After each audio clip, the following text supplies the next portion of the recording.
Hi people, hope all is well. I'm at St Peter and St Paul's in a small place called Chipping Warden in England. Thought I'd take a look at this church because you don't often see them in this condition. This one's particularly weathered. Well, first of all, I noticed this style of tombstone you don't often see either, and you can see that this one I think says 1719 or I-719. It's good to keep an eye on these different styles of tombstones because you can actually see obviously they're cast. Most normies think that someone's actually carving these out with a hammer and chisel, but if you look on the side you can see these grooves where they've removed it from the cast. But yeah, you often see some strange anomalies, like hardly ever any mention of Jesus or anything like that on there. We've got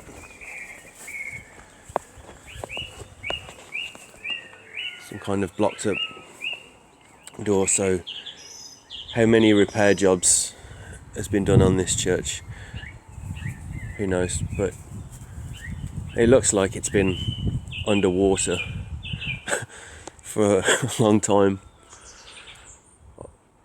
There's no way the glass is original, obviously, and there's no point looking at the roof because the roofs are never original.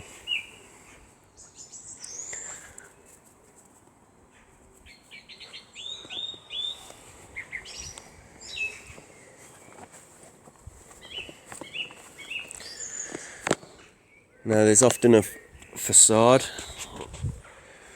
that makes the church look like block, but it's often only an inch thick, and underneath that is often red brick. But this is actually made out of some sort of block, and sandstone obviously, but it's a strange marking here. I don't know what this is.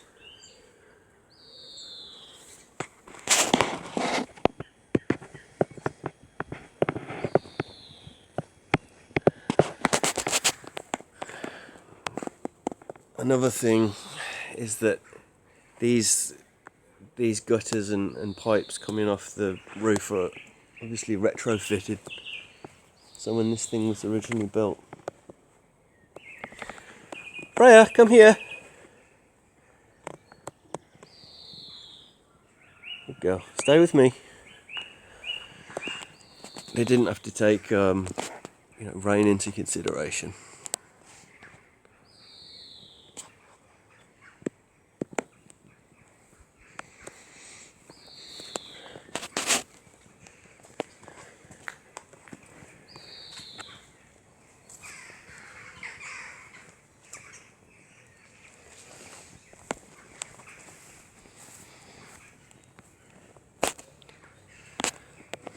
Now on the bell tower, whatever we call it, you often see these vents. I think that was part of the original technology. They often put a clock in there, like haphazardly.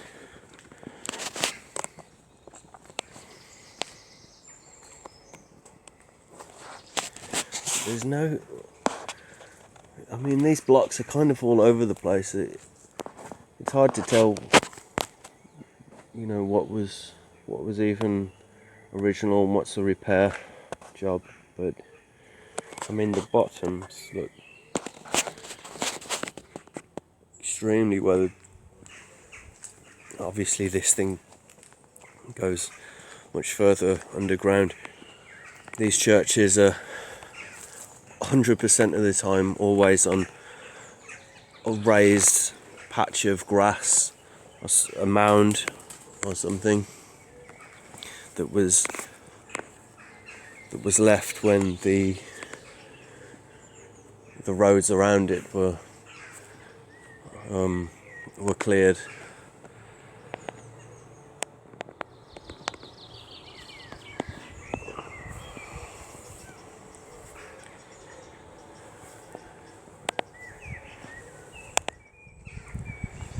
I'd love to know if the wood on the doors was the original wood. That would be incredible.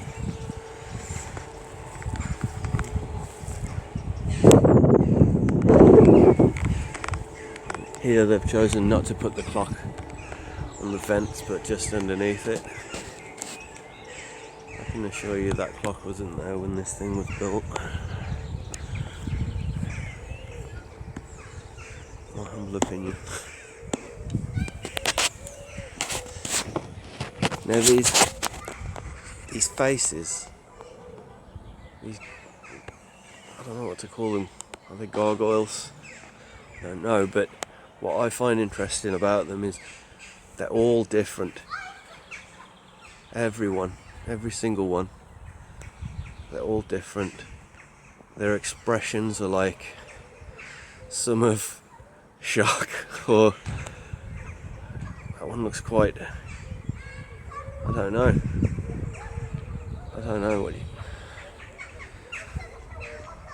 they're like emojis, like blank face, like smirking. It's kind of like just staring off into the distance. Oh, that's a frowny face. There's a smiley face. See how different they all are. See, that one's kind of smiling.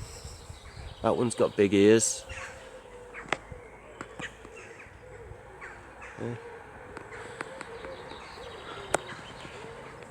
This one's kind of smiling again. And this one's got big sticky out ears, not like the other one.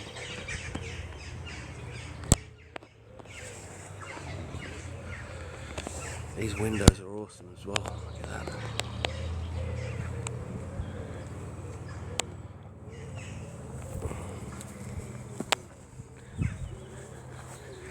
And these drain pipes and gutterings are all obviously retrofitted to, where they've just carved through the stone there to attach these.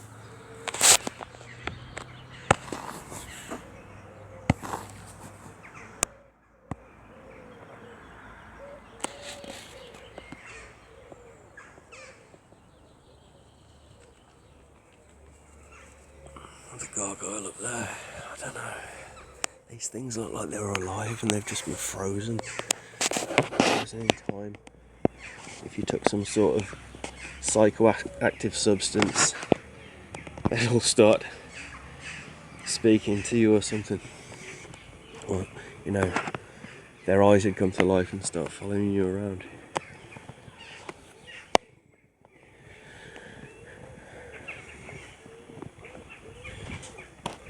Obviously these gravestones, I don't even think a lot of the people, especially on the older ones, even existed. You can, like, the 1800s ones, a lot of the time, they're very generic. You know, like, they just banged out 1,000 in a week and wrote some kind of generic thing on them.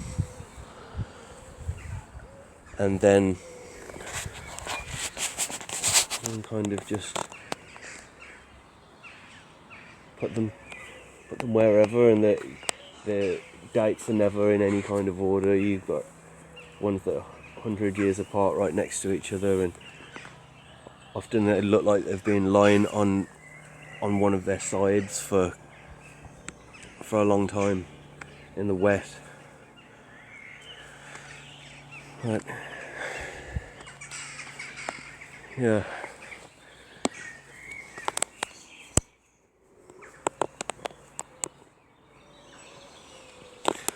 Anyway, that's about it on this one. Thanks for watching, guys.